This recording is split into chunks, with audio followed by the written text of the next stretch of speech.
Bonjour pour ce nouvel Art Café qui est consacré à la buprenorphine à action prolongée. Alors, je me présente, moi je suis Michel Cadar, je suis médecin coordinateur d'Arca Sud Vaucluse pour encore 21 jours et je pars à la retraite. Donc, au revoir à tout le monde avec qui j'ai travaillé. Et bon, on se reverra, je reviendrai vous voir quand même de temps en temps sur ce genre d'événement. Ce n'était pas pour parler de moi que je suis venu. Donc, on va parler de la buprenorphine à action prolongée, donc que souvent on connaît sous le nom de Buvidal, parce que c'est le nom sous lequel c'est vendu.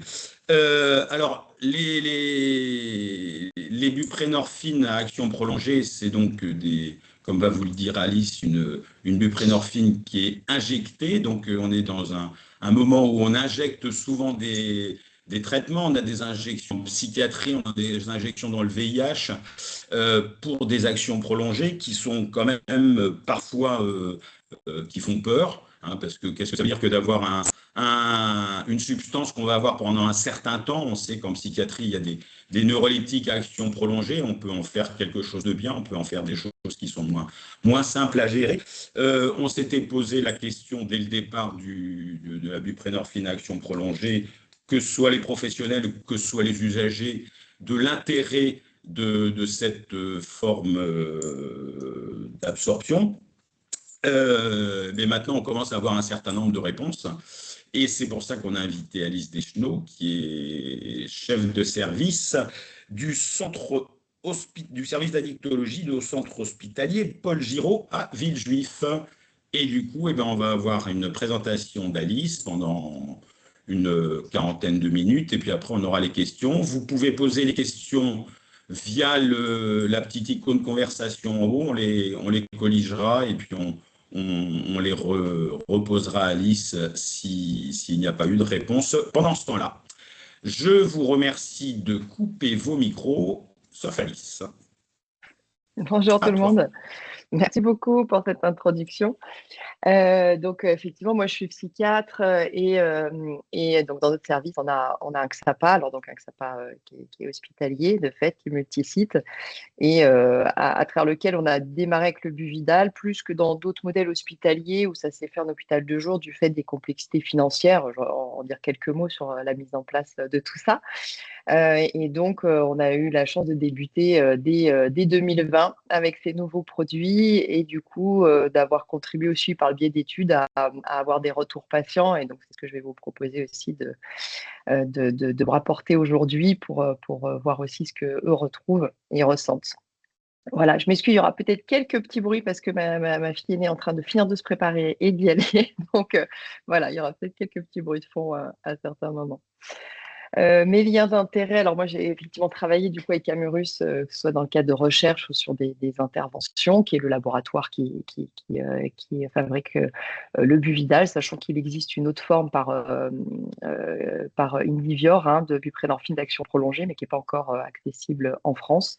Et puis sinon avec d'autres labos que je vous ai indiqués ici. Pour le contexte, pour se rappeler, on est évidemment dans le cadre de la dépendance aux opiacés, que ce soit des opioïdes qui soient illicites ou que ce soit des médicaments.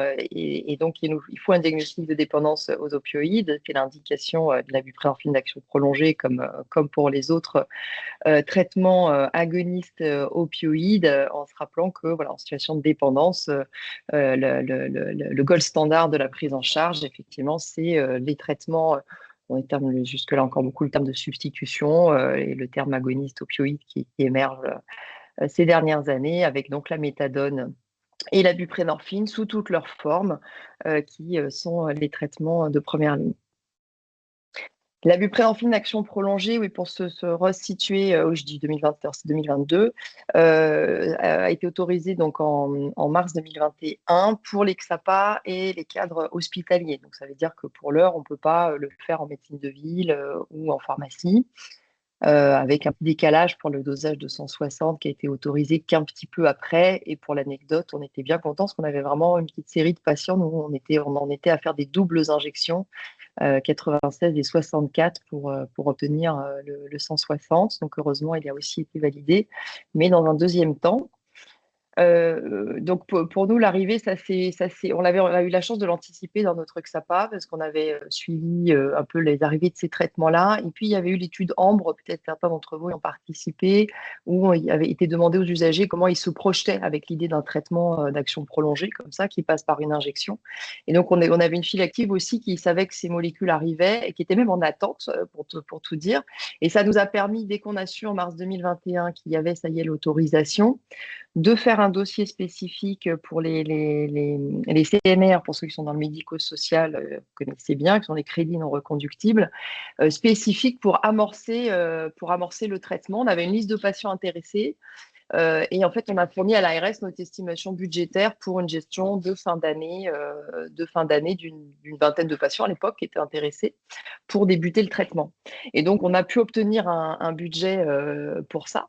Et donc, bon, c'était un peu le pied dans la porte. Je ne suis pas sûre que l'ARS avait compris qu'on avait demandé qu'un trimestre parce que le temps d'avoir le CNR, tout, c'était vraiment que pour la fin d'année. Et que du coup, après, forcément, pour continuer le traitement pour les patients et en avoir assez, on passait à plus que le budget de 20 patients pour un trimestre. Mais c'est un peu comme ça que nous, on a obtenu notre financement et pour l'instant, ça a été renouvelé. Donc ensuite, on a eu quelques petites étapes. La centrale d'achat de l'hôpital, de la pharmacie hospitalière, n'avait pas encore le Buvidal. Il a fallu faire valider que ce soit bien inscrit à la centrale d'achat, que la pharmacie hospitalière puisse le commander, le passer au comité du médicament de l'établissement, de notre établissement hospitalier. Alors, c'est un établissement psychiatrique, donc c'est vrai que l'avantage, c'est comme tu le disais, Michel, les traitements en retard existent depuis longtemps. Donc, pour des psychiatres, c'était très évident de voir tout de suite l'intérêt d'un traitement en retard. Donc, du coup, on n'a eu aucun souci pour que ce soit accepté. Il se trouve qu'en termes de prix, on n'est pas non plus très loin de ce qui peut se passer en psychiatrie. Donc, il n'y avait vraiment rien qui troublait, on va dire, notre communauté médicale. Donc, vraiment, ça a été pour le coup une facilité de suivi par l'institution. Et puis ensuite, on s'est même confronté au logiciel qui n'avait pas encore, qui était Progedis. Nous, à l'époque, on a changé depuis, mais qui n'avait pas le Buvidal comme option. Enfin voilà, il a vraiment fallu voir toutes les étapes au fur et à mesure pour y arriver. Et puis nous, de nous former. Et c'est vrai que sur le coup, ça nous était vraiment, on n'avait aucun soin de type injection avec les équipes médicales et infirmières. Donc, on a vu, en premier temps, avec le labo, avec leurs outils, qu'est-ce qu'ils proposaient. On a réfléchi, nous, et c'est ce qui nous donnera l'étude dont je vais vous parler, qui est l'étude au Palin, qui est une étude qu'on a fait chez nous, en fait, parce qu'on s'est doté de quelques outils, on voulait suivre, savoir ce que les patients allaient nous en dire. Donc, on s'est doté de questionnaires de suivi qu'on a un peu pensé pour nous, avant de débuter, qu'est-ce qu'ils attendaient de cette option thérapeutique, et puis avant chaque injection, un petit point sur la tolérance, l'efficacité par rapport au craving, au conso, etc. Et puis, pour ceux avec qui on a pu le faire, un questionnaire même plus détaillé, plus qualitatif, avec la psychologue et l'infirmière au bout de 3 mois, pour ceux avec qui on avait réussi à le faire. On avait mis ça en place au début, voilà, pour pouvoir nous aussi avoir vraiment au fil du temps des feedbacks tout de suite, s'ajuster petit à petit aussi dans notre manière peut-être d'informer, d'expliquer, d'accompagner la mise sous ce traitement-là. Et puis voilà, puis quand on a eu notre première commande, notre stock de départ, on est revenu vers les patients intéressés, on a ouvert l'info même à tout le monde, que les gens viennent vers nous s'ils le souhaitaient par rapport à ça, puis on est parti, quoi. Et alors ça, je vous l'ai mis, c'est un petit rappel pour ceux qui ont jamais vu à quoi ça ressemble, hein. Ça, c'est la seringue pré-remplie, avec un petit système de piston qui se rétracte automatiquement dès qu'on le lâche. Donc c'est très safe, hein, l'aiguille est tout de suite rentrée dans l'appareil.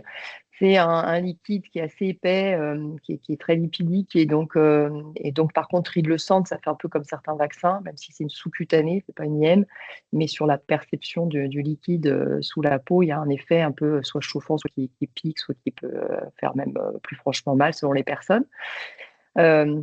Et donc l'idée, c'est que ça crée effectivement ça fait une impression de petite boule sous la peau. Alors ça fait pas une bosse, mais quand on passe la main sur la peau après l'injection, effectivement, on va sentir qu'il y a quelque chose un peu en dessous qui se réduit au fur et à mesure du temps.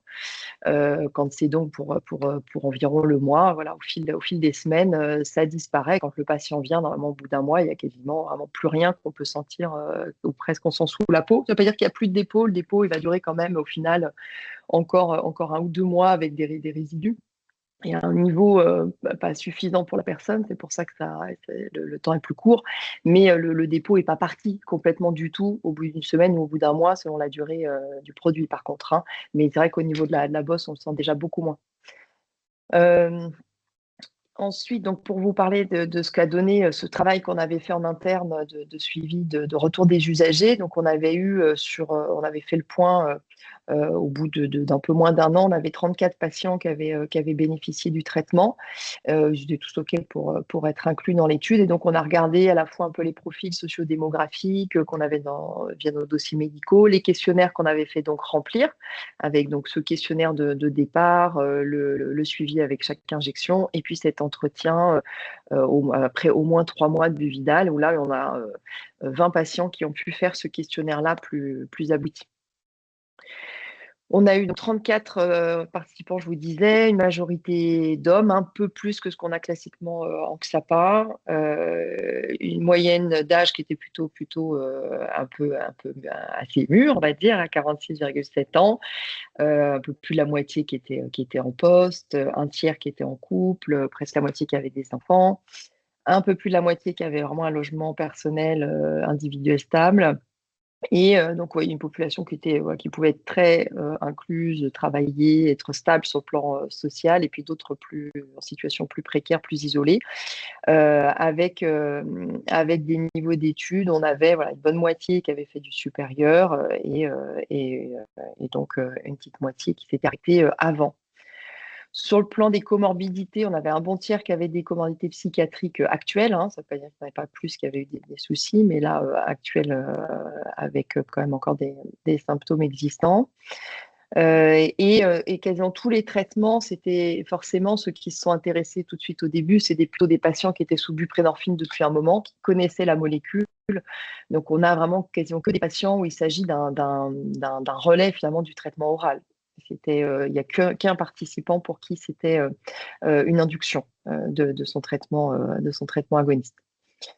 Les consommations de substances étaient bien présentes, hein, avec plus des 3/4 qui consomment du tabac. Et puis, c'est vrai que ça nous fait l'occasion, même pour nous, chez des patients suivis depuis très longtemps, des fois, de bien questionner et les consommations et puis d'autres choses, en leur demandant de nous dire vraiment très ouvertement ce qu'ils prenaient, vu les implications pour le traitement. Donc, je pense que ça a permis vraiment aussi qu'ils nous ont dit des fois un peu plus que ce que certains peut-être nous disaient parfois. Et donc, on avait plus la moitié qui prenaient encore des opioïdes.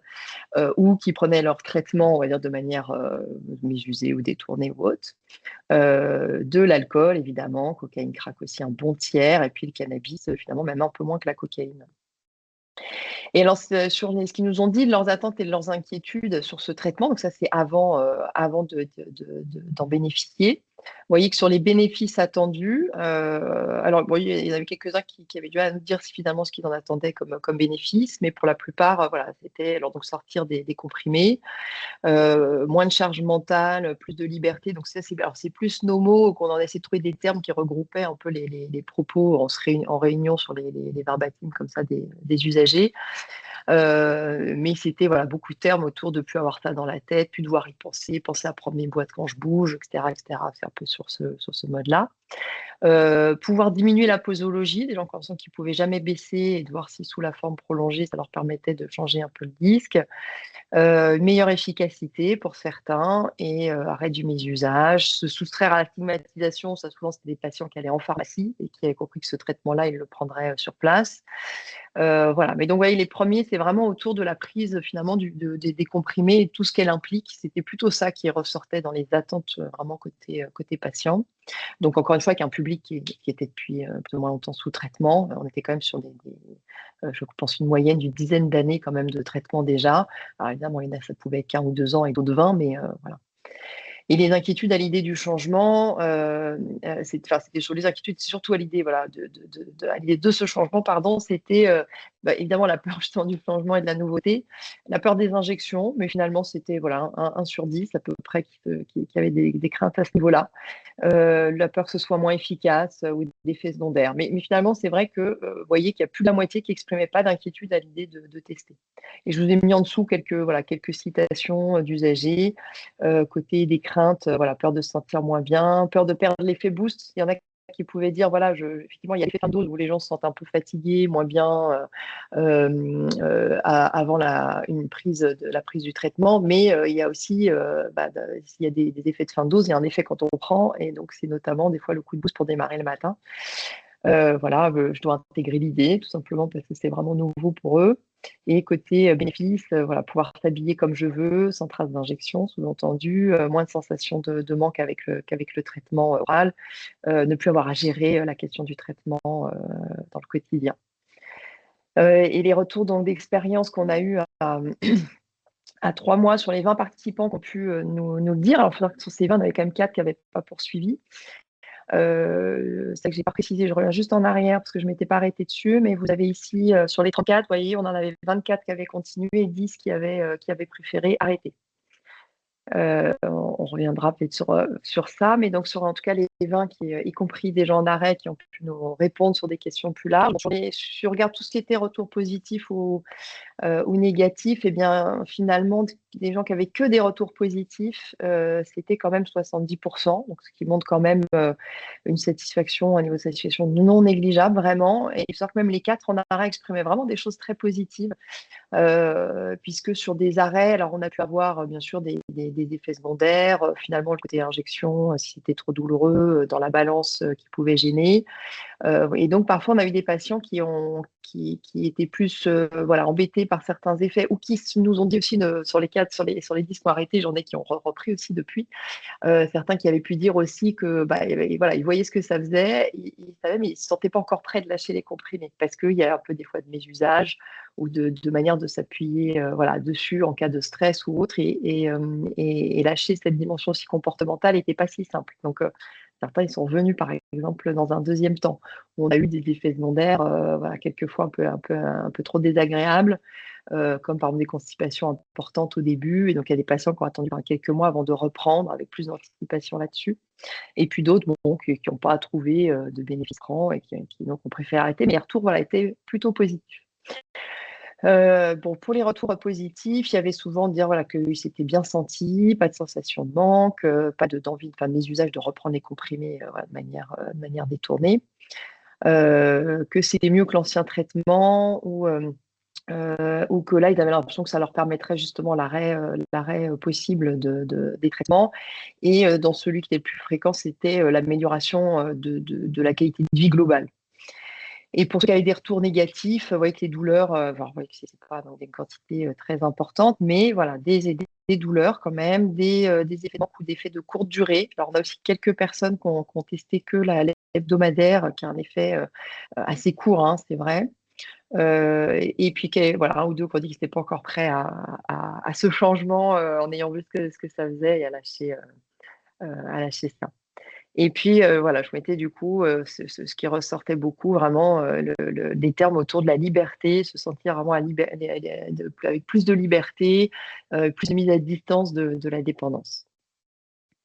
Donc voilà pour ce qui était les quelques éléments que je vous ai mis sur l'étude chez nous. Et puis ensuite, on a pu, alors là c'est une étude par Camurus, hein, avec le laboratoire, qui a réuni voilà, plusieurs équipes, dont la nôtre. On était 13 centres investigateurs pour collecter sur dossier médical voilà, un certain nombre de données pour les patients qui avaient été passés sous Buvidal, notamment en premier lieu pour regarder au bout de 6 mois combien de patients continuaient ou pas le traitement, en disant que c'est un indicateur évidemment de satisfaction, de bénéfice pour les usagers, qui est souvent un indicateur utilisé effectivement pour les traitements.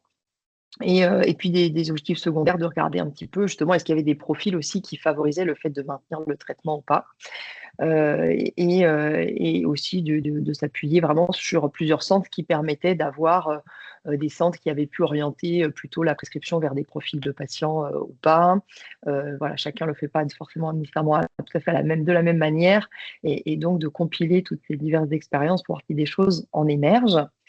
Ça a permis d'inclure 101 participants, savoir qu'à ce moment-là, il y avait 600 personnes sous Buvidal en France, hein, seulement. C'est-à-dire que le modèle économique qu'on a choisi en France, qui passe par l'Exapa, qui n'ont pas eu de budget pour ça au démarrage, qui ont demandé tout petits, là, depuis 2-3 ans, qui sont proposés au national.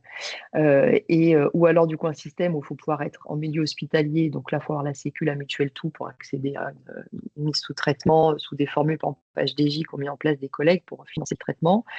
Donc on sait que c'est très limitant, ce qui fait qu'au bout d'effectivement 2-3 ans de mise en place sur le marché, il n'y avait que 600 patients qui en bénéficiaient, alors qu'on a plusieurs dizaines de milliers de patients sous buprenorphine et encore plus sous traitement agoniste opiacé en France, plus aussi tous ceux qui ne sont pas encore sous traitement. Donc, il y a matière à avoir plus de monde.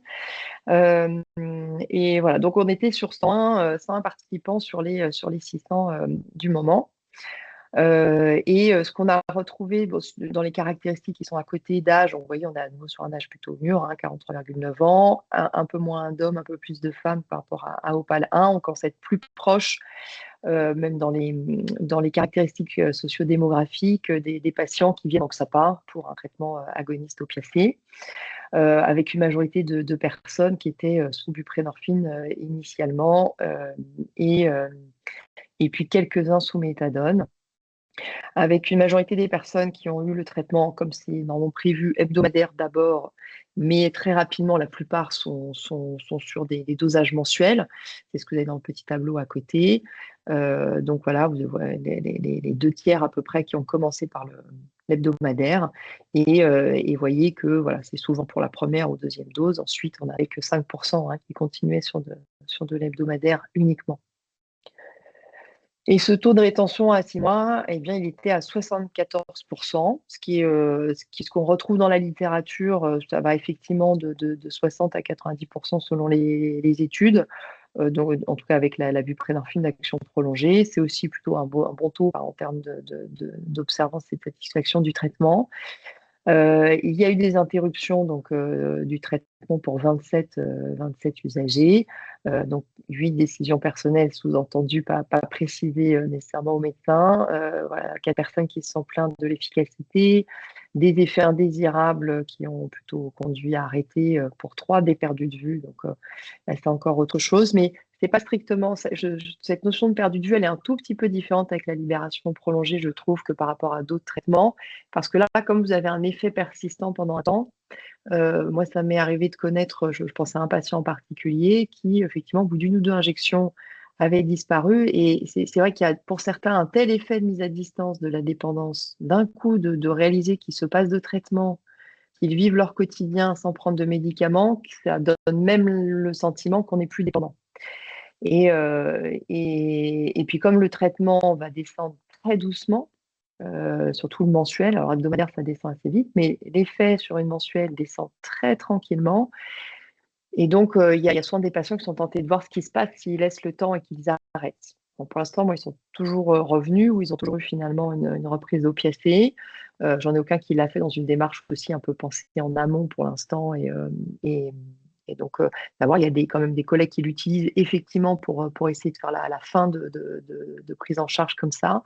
Mais c'est vrai que du coup, ça déclenche des fois des ruptures un peu de suivi avec des personnes qui, d'un seul coup, ont le sentiment qu'il n'y a plus besoin de prise en charge. Voilà pour la petite parenthèse sur les perdus de vue. Et sinon, voilà, des personnes qui voulaient arrêter tout traitement agoniste et qui, à l'inverse, se rendaient compte que ça n'était pas une fin de traitement, donc c'est une autre forme. Et puis des ruptures, par contre, de suivi, départ du médecin, incarcération, voilà, il y a toujours ces interruptions-là. Et alors on a essayé de voir dans tout ça, en prenant un certain nombre de caractères qui avaient l'air différents entre ceux qui ont arrêté, ceux qui ont continué. On a essayé de cibler comme ça des variables types qui pouvaient potentiellement bouger et de les passer à la moulinette des statistiques de régression multivariée. Et finalement, à notre étonnement, c'est uniquement la consommation de tabac à l'induction qui générait une différence entre les usagers. Donc, on ne sait pas si c'est un facteur indirect, surtout pour des personnes qui sont dans le soin depuis longtemps et ont pu bénéficier d'accompagnement pour le tabac potentiellement. Donc, est-ce que c'est un marqueur plutôt de sévérité dans les addictions, dans les polypathologies, dans la précarité, dans d'autres choses? Mais en tout cas, d'autres facteurs directs de tout ça ne sortaient pas. Notamment les correctifs psychiatriques ou des éléments au niveau social. Et voilà, donc c'est-à-dire qu'on sait tout à fait quoi faire du pourquoi du tabac, qui est pas réputé pour avoir une interaction importante par rapport à la buprenorphine en plus, par rapport à la méthadone. Donc voilà, en tout cas, c'est le seul facteur qui ressort. On se demandait aussi si le fait que la dose soit un peu plus élevée pouvait être un facteur de rétention. C'est l'image qui est à droite. On n'a pas retrouvé de différence significative. Alors, la médiane est quand même un petit peu au-dessus. À voir si à plus grande échelle, il y aurait quand même une petite différence. Mais en tous les cas, là, ça ne ressort pas sur le plan statistique. Et sur les bénéfices, donc chez ces participants-là, cette centaine de participants, dans des échelles qu'on a pu utiliser pour opérer des sensations de changement positifs dans différents secteurs, on va dire secteurs de vie. Vous voyez que sur ce qui pouvait concerner le changement dans les consommations d'opiacés, on était à 80% qui parlait donc c'est du déclaratif, hein, par contre, hein, qui parlait de diminution. Les changements en termes de satisfaction sur le général de changements majeurs, c'était quand même les 2 tiers, changement léger, un petit tiers, et puis pas de changement du tout, quand même très peu. Et dans les changements, on va trouver donc une distanciation vis-à-vis de la dépendance pour avoir une grande majorité, à 95%, presque 92% qui trouvaient que les cravings étaient moindres. Dans la consommation d'autres substances, là c'est un peu partagé, hein. Il y en a qui trouvaient qu'il y avait une diminution, mais pour l'autre moitié non. Pour le travail, pour ceux pour qui c'était applicable, il y avait plutôt quand même, on était plutôt sur 2 tiers qui sentaient une différence, un changement positif, et un tiers non. Et dans les relations, on est aussi sur cette proportion des 2 tiers, un peu comme pour les loisirs. Voilà, ça reste des chiffres qui sont un peu sur ce schéma, 2 tiers, un tiers. Mais vous voyez à chaque fois plutôt une majorité dans des critères de satisfaction en termes de changement, d'être passé sous cette forme-là. Là, je vous ai mis les références sur ces articles. Ils ont été publiés. Pour Opale 1, c'est en haut à gauche.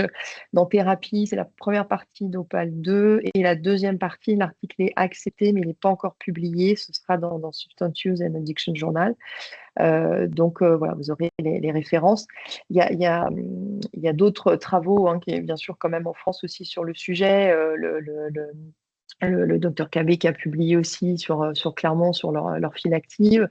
Et puis, on attend aussi beaucoup, il y a le travail du professeur Ayacombe à Bordeaux, où je sais que certains d'entre vous ont participé sur OBAP, où là, on est vraiment dans un suivi longitudinal avec les patients qui sont contactés avant la première injection, et puis suivis ensuite le maximum de temps possible dans les suites de leur première prise de Buvidal, qu'ils aient arrêté ou continué. Et donc, ça devrait aussi nous donner des informations encore plus qualitatives, mais évidemment qui prennent plus de temps à collecter. Là, ça permettait, sur file active en vie réelle, d'aller chercher avec les études Opale, d'aller regarder ce qui s'était passé et selon les profils d'usagers. Et puis d'avoir ces retours voilà, plutôt qualitatifs aussi. Avant de passer sur ça, moi qui, quand même, pour nous, par exemple, Opale 1, ça nous a permis, au fur et à mesure qu'on avait des retours, on s'est mis à beaucoup mieux anticiper, par exemple, les enjeux de constipation.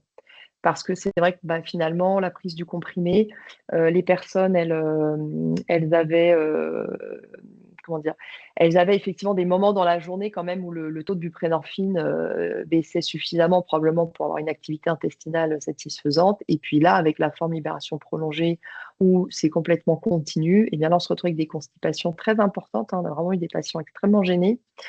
Et donc, c'est vrai que voilà, dans les premiers mois, on a débuté un peu en suivant ce qui était dans les RCP, ce qu'on avait vu. Et puis, petit à petit, c'est sûr qu'on a beaucoup plus appuyé ça, par exemple, en étant plus dans la prévention, en les prévenant de s'hydrater, en parlant beaucoup plus de toutes les règles hygiéno-diététiques, à la fois alimentaires, les massages de ventre, etc. La mise à disposition très rapide de Macrogol ou d'autres laxatifs doux. Et on n'a plus, par exemple, les grandes constipations qu'on a vraiment eues les premières fois. Voilà, donc voilà, des choses comme ça. Sur la douleur, on leur fait bien explorer les différentes zones, si possible, pour voir laquelle est moins sensible, entre les épaules, le ventre et les cuisses, la fesse, ou, selon les personnes. Des fois, certains demandaient beaucoup le ventre parce qu'il y avait juste le t-shirt à soulever. Et puis finalement, en testant dans le bras, ils se rendaient compte que c'était finalement quand même moins douloureux, que ça valait la peine de prendre le temps d'enlever le manteau et de lever le t-shirt. Voilà, des petites choses comme ça qui font qu'effectivement, après, on affine plus. Et puis ensuite, il y avait aussi entre eux, hein, alors des fois, c'est un peu à double tranchant sur ce qui se transmettait, parce que ceux qui étaient vraiment, qui trouvaient vraiment que c'était douloureux, bon, ça ne faisait pas toujours rêver les autres, mais globalement, quand même, comme ils mettaient plus en avant l'aspect beaucoup plus serein, beaucoup plus libre, on a vraiment eu voilà, des demandes qui ont émergé par les avis d'usagers entre eux, et puis des patients sous méthadone, sinon qui étaient, bon, qui étaient intéressés, mais le changement est plus compliqué évidemment pour eux, donc c'est plus difficile d'y aller. Mais bon, ils nous ont dit que c'était dommage qu'il n'y ait pas une libération prolongée pour la méthadone. J'espère que ce sera une perspective, pourquoi pas. Voilà, donc c'était, nous en tout cas, avant de parler de réflexion sur l'avenir, c'était, on l'a pris à notre niveau en tout cas comme une nouvelle option, c'est-à-dire c'est très intéressant quand même de l'innovation thérapeutique pour nos patients, parce que voilà, même eux, je pense que ça leur montre que bon, on les laisse pas avec deux options et puis toute une vie, et puis c'est comme ça, il se passe rien. Donc ça, c'était, je crois, qui est assez apprécié par un certain nombre d'entre eux. Et voilà, ça leur permet d'explorer un peu mieux leur traitement de différentes manières. Et voilà, et c'est pas satisfaisant pour tout le monde la libération prolongée. Et donc c'est important qu'il y ait plusieurs options. Et donc, c'est vrai que nous, on s'attelle à leur expliquer tout ce qui existe, et à leur dire, voilà, toutes les manières dont vous pourrez prendre le traitement et trouver celle avec laquelle vous êtes la plus confortable. Bon, donc moi, je pense que plus il y a d'options à leur proposer, de formes à leur proposer, plus c'est intéressant pour eux aussi de voir qu'ils ont aussi du choix. Et ça, c'est aussi important et assez précieux, je trouve, pour un traitement à prendre aussi longtemps. Et sur des réflexions sur l'avenir, bah bon, vous avez compris un peu, clairement, on a des enjeux de frein au déploiement qui sont quand même extrêmement dommageables, parce que le modèle, en tout cas choisi sans soutenir l'Exapa pour le financer, et enfin, à mon sens, n'est même pas éthique. Michel, tu soulignais, il y a des traitements en psychiatrie, il y a des traitements pour le VIH.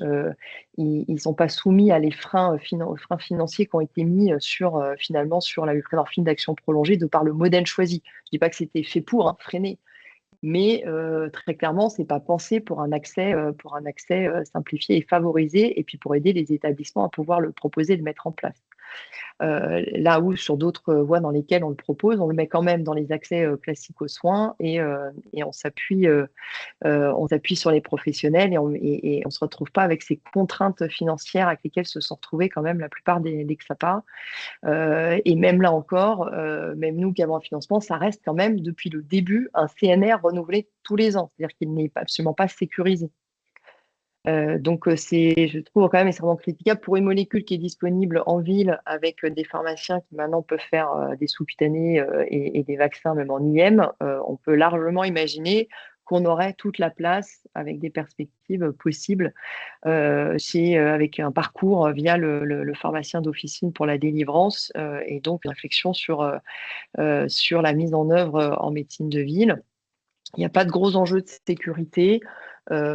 Tout au mieux, ça peut poser action pour une induction si on a des sujets d'inquiétude, ou d'estimer qu'il y a besoin d'une forme orale pendant plus de temps qu'une ou deux prises seulement, comme le propose en RCP. L'induction peut se faire quasiment directement. Il y a juste à avoir donné 4 mg de buprenorphine à quelqu'un, avoir suivi un peu les effets dans les heures qui suivent. Et ensuite, on peut administrer le Buvidal. Donc, c'est quand même une mise en place qui reste simple, ou dont on pourrait penser un peu différemment l'induction si on le souhaite pour le favoriser en ville, mais ça n'est pas d'une grande complexité, et on est avec des molécules très, très sûres. Donc bon, moi, c'est mon point, mon point de fixation sur ces enjeux-là, c'est vraiment le modèle choisi. Dans une situation en plus où on le sait, les XAPA voilà, sont pas tous du tout pleins de médecins et d'infirmiers en capacité de faire. Donc déjà, il n'y a pas le financement, il y a les problèmes de démographie médicale, et donc on se retrouve à finalement un frein à l'usage de cette option thérapeutique, qui a pas forcément une meilleure place à avoir que d'autres, mais au moins la même possible, et pour éviter aussi les pertes de chance et d'accès pour les usagers. Voilà, donc en tout cas, à mon sens, vous l'avez compris, vu comment ça fonctionne, le Buvidal, on pourrait tout à fait l'utiliser en dehors des XAPA et le déployer aussi autrement, plus ouvertement. Vous avez des modèles en Australie, même, vous avez des infirmières un peu équivalent pratique avancée qui ont mis en place des systèmes même de télémédecine pour permettre l'accès à des sortants de prison. Par exemple, où elles ont ensuite des consultations en ville, en visio, où elles continuent de suivre les patients en question et elles prescrivent la buprenorphine. Et le patient qui est des fois à 200 km de là, rentré dans sa région, va à la pharmacie de proximité avoir son injection prescrite. Voilà, il y a des modèles qui ont été choisis et qui sont beaucoup plus légers, qui permettent un déploiement beaucoup plus conséquent. C'est vrai qu'en Australie, c'est sûr que c'est le modèle qui est le plus cité parce qu'ils sont passés en quelques années d'un peu de buprenorphine action prolongée à plus de la moitié des personnes sous buprenorphine qui sont maintenant sous une forme d'action prolongée, avec évidemment un intérêt au regard aussi de leur démographie de population et la répartition géographique. Enfin voilà pour quelques réflexions pour l'avenir, et je pense qu'après j'ai mis quelques slides de complément, mais je vais peut-être arrêter là, je vous les mettrai, c'est au cas où il y a des slides qui répondraient à des questions plus en particulier que vous auriez. Hop, est-ce qu'il me Eh bien, voilà, je le merci, partage, ouais, voilà. super. Donc, de toute façon, vous aurez ce diaporama, pardon, qui vous sera envoyé après le webinaire avec une bibliographie assez exhaustive. Donc merci, c'était super intéressant. Il y a un certain nombre de questions qui avaient été posées avant le webinaire. Il y a des questions qui sont arrivées aujourd'hui. Donc il y avait des questions par rapport au tramadol. Donc, je liste un peu les questions. Il y avait des questions donc par rapport au tramadol sur est-ce que tu as déjà eu des inductions chez des gens sous tramadol. Peut-être revenir juste un petit peu sur le protocole, juste voilà, l'histoire de l'hebdomadaire, du pas hebdomadaire. Voilà, en France, on est quand même les champions d'instaurer des trucs qu'on ne peut pas suivre.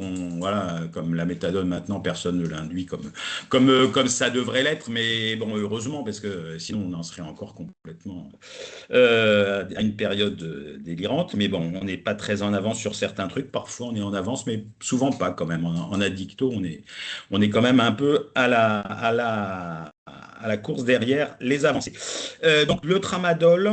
Les effets indésirables ressentis, il y avait notamment une question sur, il y a une usagère qui vient demain dans un XAPA et qui a toujours des boules et qui a mal. Est-ce que tu as des conseils à leur donner? Et puis voilà pour un premier jet. Et puis il y avait aussi, Ok. est-ce que tu sais pourquoi est-ce qu'il y a un problème pour la MM aussi problématique, enfin pourquoi est-ce que c'est problématique? Et moi je rajouterais quid des centres pénitentiaires qui l'ont beaucoup utilisé et du coup avec ma critique sur qu'est-ce que ça voulait dire qu'un truc d'injection prolongée avec une espèce de régulation que ça peut induire. Voilà. Mm.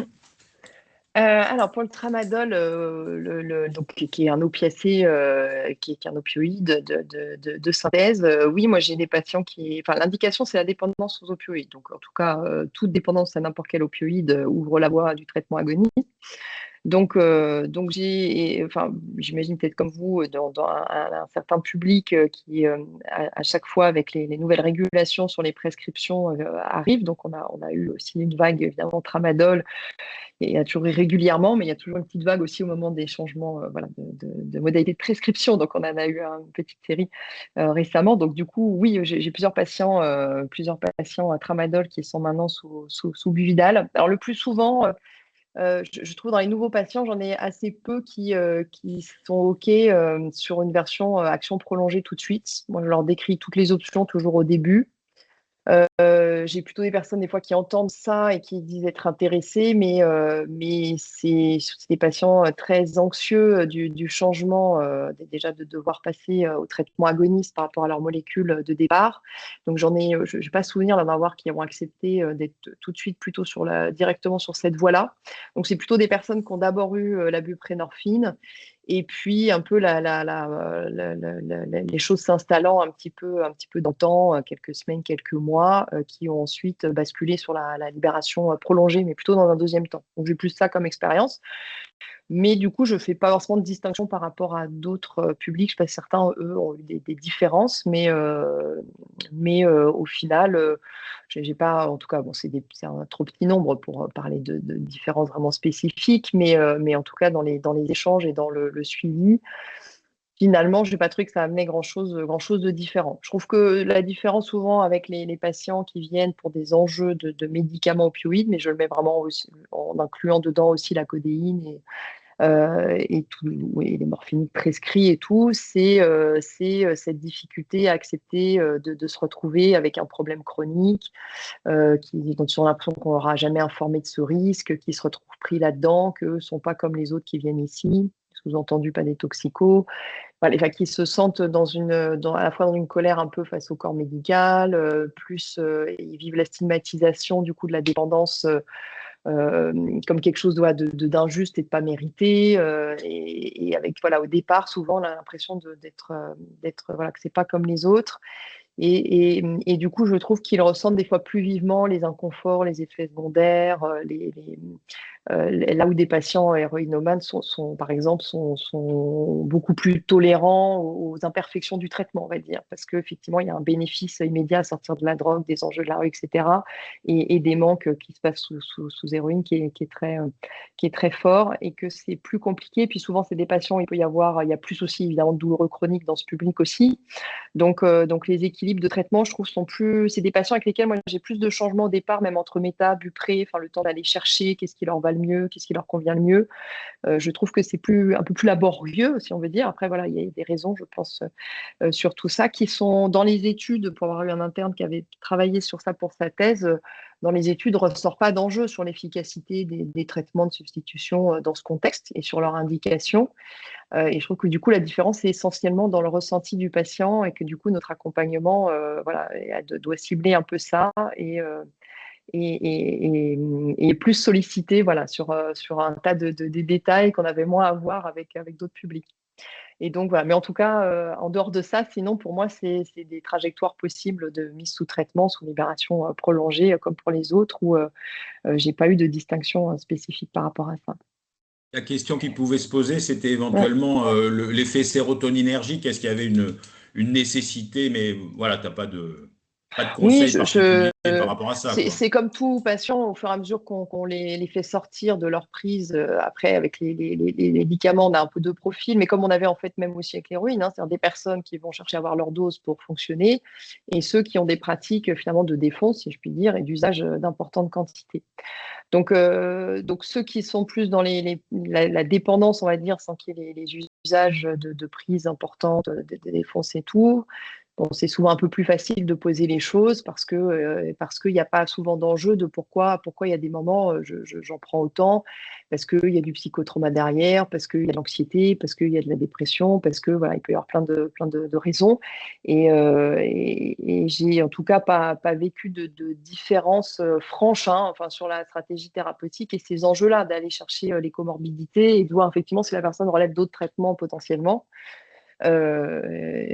Effectivement. Mais voilà, il peut y avoir peut-être quelques petites particularités dans la stratégie, la manière d'accompagner. Je trouve pas que ça implique des grands changements, en tout cas, il y a des grandes différences, parce que la démarche, elle sera la même, faire l'induction du traitement, voir petit à petit comment la personne, finalement, elle se sent en termes effectivement d'anxiété, dépression et tout ça. Les enjeux, des fois, de faire la distinction entre ces niveaux d'anxiété et ce qui peut être de l'ordre d'un traitement trop sous-dosé encore, la présence de craving, etc. Ça, c'est un peu difficile aussi, hein, souvent au début avec ces publics. Pareil, ce qui est de l'ordre de la douleur ou d'un sevrage partiel parce qu'on n'est pas encore bon. Bon, on sait qu'on installe notre dose, on a quand même d'autres critères cliniques pour savoir si on n'est pas assez dosé ou non. Des fois, on sait qu'on va peut-être monter un peu plus fort qu'il ne faudrait au début, le temps d'être sûr qu'on ait une dose suffisante, tant qu'évidemment on ne met pas le patient en danger, et d'avoir le temps de faire un peu le tri entre certains symptômes, effectivement, douleur, anxiété, sevrage, c'est pas toujours évident avec ces patients. Moi, je m'appuie beaucoup sur ce qui peut être les constantes très objectives pour savoir si vraiment on est trop bas. C'est sûr qu'un patient qui est encore un peu tachycarde qui n'a pas du tout de myosis, on se dit qu'on a de la marge, par exemple, tout simplement, si on est sur du médical simple. Donc, on peut quand même utiliser les échelles de sevrage. Il faut quand même écouter le subjectif. Moi, un patient qui me dit qu'il n'est pas confort, que ça ne va pas, qu'il a l'impression qu'il n'a pas sa dose, effectivement, on a toujours essayé plutôt de mettre en plus pour voir si c'est mieux, ou faire une buprenorphinémie. J'en ai eu fait pour le Buvidal comme pour d'autres molécules aussi, pour se dire, attends, on est encore dans les zones thérapeutiques où on est au-dessus. Est-ce que c'est un patient qui ne veut pas entendre qu'il y a d'autres choses à gérer autrement, ou est-ce qu'on est avec un métaboliseur rapide et tout. Donc, on a quand même des outils pour faire un peu le distinguo pour les situations compliquées. Et donc, moi, je m'appuie sur tout ça dans ces cas-là pour avancer sur la clinique, quoi.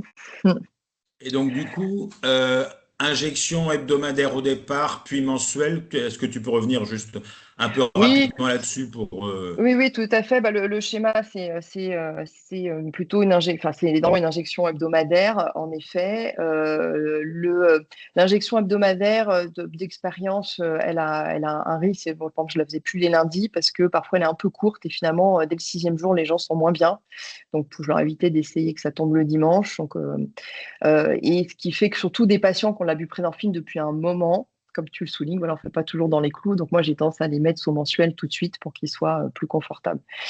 Surtout que le tableau d'équivalence, alors c'est quelque chose que je vous ai partagé, parce que nous, on avait regardé, par exemple, entre la manière dont on avait prescrit les doses par rapport normalement au tableau d'équivalence des dosages qui existent, est-ce qu'au final, à la fin, au bout de quelques mois, le patient a la dose qui correspondait à ce qu'il aurait dû avoir. Ça, je peux vous le partager si ça veut bien repartager rapidement. Il faut regarder, c'est ce qui montre chaque fois au niveau du labo. Ça, c'est quand on prend le comprimé en une prise, hop, dans la journée, vous avez votre diminution. Et quand vous avez la prise de l'action prolongée, vous avez une montée de la dose dans les premières 24 heures qui va lentement descendre. Et donc, vous restez effectivement sur une limite qui va être au-dessus de ce dans quoi fait descendre le traitement quotidien. Et si on compare hebdomadaire et mensuel, on voit quand même qu'effectivement, même en mensuel, on fait, comparé à du mensuel, on va vraiment faire expérimenter des doses quand même qui descendent et qui peuvent, pour certains patients, effectivement, ne pas tenir une semaine. Donc, c'est vraiment quand même pas un outil d'usage au long cours, l'hebdomadaire, c'est un outil d'induction ou un outil de complément quand on démarre les mensuels, notamment le 8 mg va faire l'objet de boosters pour la semaine si finalement c'est un peu sous-dosé, le temps d'attendre 3-4 semaines pour refaire l'injection suivante à un niveau au-dessus. Donc c'est un usage, voilà, induction et complément essentiellement. À usage au long cours, c'est normalement pas hyper satisfaisant sur le plan pharmaco. Et vous avez votre tableau d'équivalence de dose, donc quelqu'un qui est déjà sous buprenorphine, vous avez sa dose ici quotidienne et les équivalents en injection hebdomadaire ou mensuelle. Et vraiment, moi, on s'appuie vraiment dessus, puisqu'on avait pu voir que globalement, nous, l'écart à la dose théorique qui devait être administrée était statistiquement de 0 sur 40 patients. C'est-à-dire que on avait eu l'impression que peut-être il fallait mettre plus, mais en fait non. Et ce qu'on a vu, c'est qu'on avait eu tendance, et sur ce diagramme-là, ça c'est des semaines, la dose moyenne qu'on donnait par rapport à 0, qui est la dose théorique qu'il aurait fallu donner. On s'est rendu compte que si on regardait chez nous, les prescripteurs avaient eu tendance à mettre en dessous, un peu par crainte. On va pas se mentir qu'on a tous eu, surtout c'est les 40 premiers patients, tous eu des inquiétudes de se dire est-ce que j'y vais aussi franchement que ce qu'ils m'ont mis dans la MM. Et donc, on voit qu'on a eu tendance à prescrire en dessous. Ça, c'est les milligrammes, les différences de dose en milligrammes. Et que finalement, voilà, au bout de quelques semaines, on est un chouille au-dessus, mais statistiquement, c'est pas différent. Donc, et on voit bien au bout des 3 mois même que ça rejoint bien la ligne. Donc, on voit plutôt on était en dessous, après on s'est rattrapé, et puis finalement, au bout des quelques mois, on voit qu'on est dans la dose théorique attendue. Donc, sans que c'était hyper rassurant, voilà, pour des prescripteurs de savoir que voilà, les correspondances sont pas mal. Après, il y a toujours des individualités et des histoires un peu différentes, mais au global, et du coup, il n'y a pas trop d'enjeux en démarrant de s'en inquiéter, de ne pas se mettre dans les doses. Souvent, c'est surtout, nous, avec les patients, c'était surtout de dire, bon, voilà, il faut vraiment que vous nous disiez combien vous prenez. Si jamais vous ne prenez pas tout, vous prenez plus, c'est le moment de nous le dire. Avant qu'on vous passe toute cette forme-là pour être le plus efficace tout de suite. Là, c'est pas choquant des fois même qu'il faille un peu plus au début, puisque vous avez en fait au fur et à mesure des dépôts qui s'installent sur la mensuelle, surtout, vous allez avoir à chaque fois un petit reste des dépôts précédents. Et donc, on décrit que c'est vraiment au bout de 3 injections que la dose est vraiment stable dans l'organisme et qu'on a une bonne vision de ce que ça donne. Et 28 jours, nous, c'est une moyenne, hein, effectivement. Et on a regardé, nous, on avait une moyenne pile à 28 jours, en effet, pour la mensuelle, mais avec évidemment des écarts types. Moi, j'ai un patient, il fait 160 tous les 14 jours pour celui qui a vraiment la dose la plus forte et la plus fréquente. Et puis, j'en ai un autre qui vient, voilà, qui a 64 mg et qui vient que toutes les 6 semaines. Donc, on a vraiment, voilà, dans des personnes aussi avec qui on travaille, le fait qu'ils voient un petit peu à partir de quand ils ont l'impression que ça baisse, et on est tranquille. Je leur dis, voilà, si vous avez l'impression que c'est trop bas un vendredi, vous ne serez jamais en manque le week-end, vous avez tout le temps de venir la semaine suivante faire l'injection, il n'y a pas de problème. Vous ne serez pas en manque, vous dormirez peut-être un tout petit peu moins bien, vous serez un tout petit peu fatigué, mais rien de méchant. Donc, ça leur permet d'aller aussi chercher un petit peu leur dose. Et donc voilà, donc sur le protocole, c'est vraiment voilà, une hebdomadaire en dose équivalente à la dose déjà prescrite pour les gens déjà sous Buvidal, et puis ensuite on passe au mensuel. Les premières injections, il faut que la personne elle reste 15 minutes dans le centre pour tout ce qui peut être allergie. Hein. On sait qu'ils ne sont pas allergiques à la bupré, mais il y a des nouveaux excipients, donc il faut qu'ils soient sur place au cas où. Et puis, si c'est une induction sans traitement préalable, il faut qu'ils aient au moins une prise des 4 mg de buprénorphine bien tolérée avant de faire une première injection qui est indiquée à 16 mg. Et moi, la seule expérience que j'avais eue comme ça à 16 mg, ça avait été trop, clairement. Donc, c'est une patiente, on a suivi, j'ai suivi avec elle en live pendant 48-72 heures un état finalement de surdose de buprénorphine, avec quand même voilà, la sédation, les maux de tête pas possibles, les nausées, une rétention d'urine, etc., mais qu'on a pu suivre en ambulatoire. Et du coup, c'est vrai que voilà, c'est sûr que ça, c'est des expériences moi, qui m'avaient un peu échaudé. Donc, je tends à donner que dans ces cas-là, 8 mg à l'induction, soit à faire quelques jours de bupré pour voir à quel niveau on monte, et comment la personne tolère déjà vraiment la buprénorphine, parce que le délai d'effet des 4 mg qui est indiqué, il est trop court pour voir vraiment comment supporte la personne, comment elle supporte ce dosage-là. Et de fait, soit je fais quelques jours de buprénorphine plutôt pour voir un petit peu à combien on monte tout de suite d'emblée, soit je fais à ce moment-là un 8 mg qu'on peut tout de suite compléter à 48 heures d'un autre si c'est pas assez. Donc, ça fait comme quand on fait nos inductions en comprimé, c'est tout à fait aussi acceptable pour quelqu'un à l'inverse d'être un petit peu en dessous s'il faut, mais parce que c'est vrai que l'inconfort des 3-4 jours au lit, parce que c'est monté trop fort d'un coup, et puis avec tout l'effet évidemment répulsif que ça a sur le traitement après pour la personne, c'est quand même dommage de se louper sur une première fois sur quelque chose comme ça. Alors, Voilà. on a encore 5 minutes. Oui, oui, Il y pardon. avait une question, quoi faire pour les douleurs sur l'endroit de l'injection? Ouais, Et alors puis, il y avait une... ouais, ouais. Non, Oui, ça, je vas-y. pense que c'est une réponse rapide sur les douleurs au point d'injection. Donc, bon, il y a vraiment cette idée d'explorer les différentes zones pour regarder ce qui peut se faire. L'EMLA va pas très bien marcher, c'est une sous-cute profonde. Donc, l'EMLA va pas assez loin. Moi, j'ai assez peu de patients qui sont des bénéfices avec de l'EMLA. Ce qui marche pas mal, c'est de la glace tout de suite après l'injection. Ça peut être pas mal d'avoir des petites poches de glace pour tout de suite les mettre, et puis de dire aux patients d'en avoir préparé chez eux surtout des fois les douleurs, c'est 24 heures suite à l'injection. Ça, et puis après, des fois, c'est sinon d'avoir des infirmiers qui se forment aussi un petit peu à l'hypnose. Ça, c'est pas mal utile pour accompagner le geste de l'injection aussi. Voilà, mais j'ai pas d'autres recettes miracles sinon. Ouais, bon. Mm. Bon, on va passer sur l'histoire de la détention parce que ça va être compliqué en 2 secondes. Par contre, il y avait une question sur la méthadone qui est utilisée en traitement antalgique. Est-ce que, à ton avis, la BAP pourrait être une alternative? Alors, euh, du coup, oui, c'est pas un grand traitement, un grand traitement de la douleur à partir du moment où c'est en continu.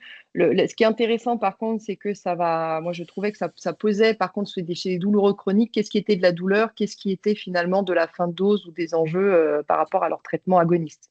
Parce que forcément, plus on a des problèmes de douleur, plus la douleur est aussi un symptôme des micro-sevrages journaliers.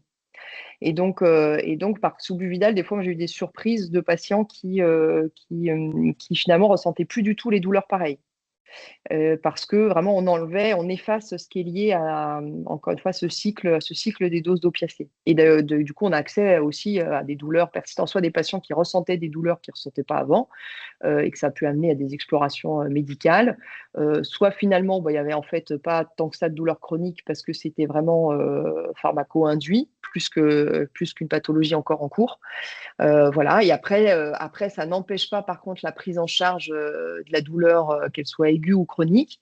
Ce qui est important pour avoir eu d'expérience, même des patients extrêmement douloureux, angionécrose du palais, reconstruction, donc des enjeux de douleur aiguë très importants avec des besoins de morphine importants, c'est que c'est des patients, du coup, il va falloir pousser les doses de morphinique pour que, quand on a besoin de la morphine, pour qu'ils en aient les effets, il va absolument pas falloir laisser la buprenorphine baisser de dose. Parce que s'il y a un écart dans les injections par rapport à l'attendu, vous allez déplacer la morphine en refaisant l'injection de Buvidal suivante en retard. Et là, vous avez effectivement un déplacement et une personne qui va être très douloureuse pendant 1, 2, 3 jours, le temps que tout se réinstalle. Donc ça, c'est très, très dur à suivre.